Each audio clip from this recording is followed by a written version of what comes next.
কতদিন পরে যাচ্ছি বাবার বাড়ি। তো বাবার বাড়ি যাওয়ার আগে কি করলাম আর কিভাবে গেলাম তা সব কিছু নিয়েই কিন্তু থাকবে আজকের ভিডিও।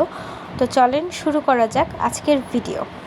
আসসালামু আলাইকুম এভরিওয়ান, কেমন আছেন সবাই? আশা করছি সবাই সুস্থ আছেন এবং ভালো আছেন ইনশাল্লাহ। আমরাও আলহামদুলিল্লাহ ভালো আছি। তো অনেক দিন পর বাবার বাড়ির উদ্দেশ্যে রওনা দিয়ে দিলাম। নাহিদের যেহেতু ছুটি নেই তাই ও আমাকে বাসে উঠিয়ে দিবে, চলে আসবে, আমি একাই চলে যাব। তো এই তো আমরা রওনা দিয়ে দিয়েছি। অনেক বেশি এক্সাইটেড ছিলাম, অনেক দিন পর যেহেতু যাচ্ছি।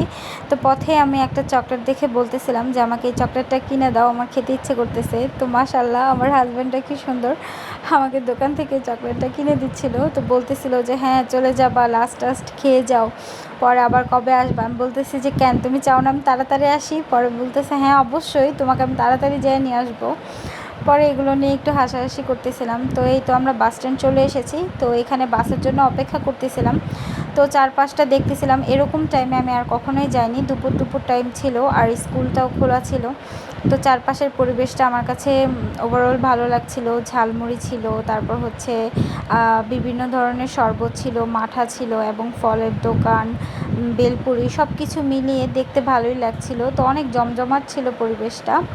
এদিকে বাসের জন্য অনেকক্ষণ অপেক্ষা করার পর ফাইনালি আমার বাস চলে আসে এবং আমার হাজব্যান্ড আমাকে সুন্দরভাবে বাসে উঠিয়ে তারপরও বাস থেকে নামে। তো এরপর হচ্ছে রওনা দিয়ে দিই বাসার উদ্দেশ্যে। আর এদিকে আমি বাসায় কিন্তু কাউকেই জানাইনি যে আজকে আমি যাচ্ছি, ভেবেছি সারপ্রাইজ দিব। তো অন্যদিকে দেখলাম বাসটা থামিয়েছে তেল নেওয়ার জন্য। তো এইদিকে অনেকটা লেট হয়ে যাচ্ছিলো, আমি ভাবছিলাম যে আজকে কেন সময় যাচ্ছে না। ফাইনালি বাসটা ছেড়ে দেয় এবং ওভারব্রিজের উপরে উঠে যায়। তো এই ফাঁকে আমি আপনাদের সাথে শেয়ার করি বাড়িতে যাওয়ার আগে আমি হাজব্যান্ডের জন্য কি করলাম, কিভাবে সব কিছু রেডি করেছি, তা সব কিছু কিন্তু এখন আপনাদের সাথে শেয়ার করব। তো প্রথমে হচ্ছে আমি চিচিঙ্গা কেটে নিয়েছি, চিচিঙ্গাগুলো ভাজি করে দিব। চিচিঙ্গা ভাজি করে আমি ফ্রিজে রেখে দিব ঠান্ডা করে। তো চিচিঙ্গা ভাজি করার জন্য আমি হচ্ছে পেঁয়াজ, কাঁচামরিচ, লবণ এবং সব কিছু একসাথে দিয়ে মাখিয়ে এই তো বসিয়ে দিলাম চুলোতে। যখন ভাজা ভাজা হয়ে গিয়েছে তখন আমি এখানে ডিম দিয়ে দিলাম এবং ডিম দিয়ে ভালোভাবে ভাজা করে নিচ্ছি। এভাবে চিচিঙ্গা ভাজি খেতে কিন্তু খুব বেশি মজা লাগে, অবশ্যই একবার ট্রাই করে দেখবেন। আর যারা এভাবে ডিম দিয়ে চিচিঙ্গা ভাজি খান তারা কমেন্ট করে জানাবেন আপনাদের কাছে কেমন লাগে। তো এদিকে কিন্তু আমার চিচিঙ্গা ভাজি হয়ে গিয়েছে। এরপর আমি অল্প কিছুটা মাংস রান্না করে রেখে যাব। এর জন্য হচ্ছে আদা রসুন বাটা দিয়ে দিলাম, হলুদের গুঁড়ো, মরিচের গুঁড়ো দিয়ে দিলাম, এরপর হচ্ছে জিরা গুঁড়ো আর ধনিয়া গুঁড়ো দিয়ে একসাথে আমি একটু তেল দিয়ে দিব। এবার কিছুটা এখানে তেল মিশিয়ে নিলাম। তেলটা দিয়ে এবার হাতে মেখে আমি মাংসটা চুলায় বসিয়ে দিব। যেহেতু আমি দিনের বেলা রওনা দিব তাই আগের দিন রাত্রেবেলা আমি সব কিছু রেডি করে রেখেছি। তো এই তো আমার মাংসটা মাখানো হয়ে গেল, ওদিকে মাংস হচ্ছে, এদিকে আমি এই মাছগুলো আজকে রান্না করব। তো রুই মাছ আর কই মাছ নিয়েছি। তো ভালোভাবে মাছগুলোকে এবার হাতে মেখে নিব। হাতে মাখা হয়ে গেলে এবার হচ্ছে সবগুলো মাছ আমি ভেজে নিব। তো ফ্রাই প্যানে আমি সবগুলো মাছ দিয়ে দিলাম। আর এদিকে কিন্তু আমার মাছগুলো ভাজা করা হয়ে গিয়েছে, সুন্দরভাবে আমি ভেজে নিয়েছি। এবার হচ্ছে রান্না করার প্রস্তুতি শুরু করে দিব। তো রান্না করার জন্য প্রথমে আমি পেঁয়াজটাকে মশলা দিয়ে ভালোভাবে কষিয়ে নিচ্ছি। কষানো হয়ে গেলে এখানে আমি সবজি অ্যাড করে দিলাম, কাঁকরোল আর হচ্ছে আলু। এবার সবজিটাকে ভালোভাবে কষিয়ে নিব। এদিকে হচ্ছে আমার কিন্তু সবজিটা ভালোভাবে কষানো হয়ে গিয়েছে। এবার হচ্ছে আমি নাড়াচাড়া দিয়ে নিচ্ছি। ভালোভাবে এটাকে নাড়াচাড়া দিয়ে আরেকবার দেখে নিচ্ছি যে আমার সবজিটা কি ভালোভাবে কষানো হয়েছে কিনা।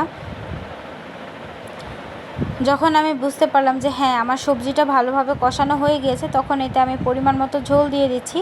যেহেতু কয়েকদিনের জন্য তরকারি রান্না করছি তাই ঝোলটা একটু বেশিই দিয়েছি, বেশি করে তরকারি যেহেতু রান্না করতেছি। তো এরপর হচ্ছে আমি ভেজে রাখা মাছগুলো সব এখানে দিয়ে দিব। এই তো ভেজে রাখা মাছগুলো আমি দিয়ে দিচ্ছি। এরপর হচ্ছে এটা ঝোলটাকে আমি খুবই লো আঁচে ভালোভাবে ঝোলটা একটু শুকিয়ে নিব। চুলাটা বাড়িয়ে দিলে দেখা যাবে ঝোলটা যেহেতু বেশি তো বলকে পড়ে যাওয়ার সম্ভাবনা আছে, তাই চুলাটাকে একটু কমিয়ে আমি জাল করে নেব ভালোভাবে। তো এদিকে কিন্তু আমার তরকারিটা হয়ে যাচ্ছে, অন্যদিকে কিন্তু আমার গরুর মাংস রান্নাটাও কিন্তু সুন্দরভাবে হয়ে গিয়েছে। আমি গরুর মাংসে আলু অ্যাড করেছিলাম আর খেতে এটা অসাধারণ মজা হয়েছিল, আমার হাজব্যান্ড আমাকে জানিয়েছে। তো এদিকে আমি রুটি বানিয়ে রাখছিলাম, যেহেতু সকাল সকাল ও রুটি নাস্তা খেয়ে অফিসে যাবে। তো এই জন্য আমি বেশ কিছুটা রুটি বানিয়ে ফ্রোজেন করে রেখে যাব। তো তার জন্য হচ্ছে রুটিগুলো আমি বানিয়ে নিচ্ছিলাম। এদিকে কিন্তু আমার রুটিগুলো বানানো হয়ে গিয়েছে। আমি এখন এই যে কাগজে করে রেখে দিচ্ছি। এভাবে রুটি রাখলে কিছুই হয় না, কিছুটা ছেঁকেও রাখতে পারতাম, কিন্তু তাড়াহুড়া ছিল তাই আর ছাকার সময় পাইনি। তো এরপর হচ্ছে আমি আরেক পদ তরকারি রান্না করেছিলাম, রুই মাছ আর কই মাছ দিয়ে বটবটি আলু দিয়ে রান্না করেছিলাম। তারপর যা যা আমি রান্না করেছি সব ঠান্ডা করে তারপর বক্সে ভরে নিয়েছি। এবার এগুলো কিন্তু আমি ডিপে রেখে দিব, এবার শুধু গরম করে খাবে। তো অন্যদিকে হচ্ছে সকালে কিছু ভাত ছিল, ও বলতেছিল পান্তা ভাত খাবে, তো আমি পান্তা ভাত রেডি করে দিলাম। সকাল সকাল পান্তা ভাত খেতে এত বেশি ভালো লাগে। এই পান্তা ভাত খাওয়াটা আমি নাহিদের থেকেই শিখেছি, খুব মজা হয়েছিল। আর ওর হাতের মাখানো পান্তা আমার খুবই বেশি ভালো লাগে। তো এই তো এদিকে কিন্তু আমার ঘরে গোছানো শেষ, সব রান্না বান্না করে ওর জন্য নাস্তা বানিয়ে আমি কিন্তু সব রেডি করে দিয়েছি। কারণ যে কয়দিন আমি থাকবো না, ওর যাতে কোনো দিক দিয়ে কোনো কিছু কষ্ট না হয়, তাই আমি সব কিছুই রেডি করে গেলাম। এই তো কথা বলতে বলতে আমিও কিন্তু আমার বাসার রোডে চলে এসেছি। অনেক বেশি ভালো লাগতেছে, কতদিন পর বাসায় এসেছি। আসলে বাসায়, নিজের বাসার যে একটা প্রশান্তি, আসার যে একটা শান্তি, এটা কিন্তু অন্যরকম একটা ফিলিংস।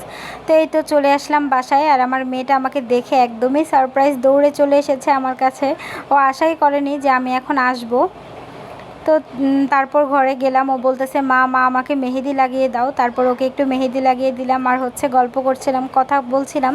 তো এদিকে আমি যেহেতু অনেক দিন পর এসেছি, সাথে সাথে আসার পরে অনেক মজা করে নুডলস রান্না করে আমরা খেলাম। তারপর হচ্ছে দুলাভাই বাহির থেকে খাবার পাঠিয়েছে যখন শুনেছে আমি এসেছি।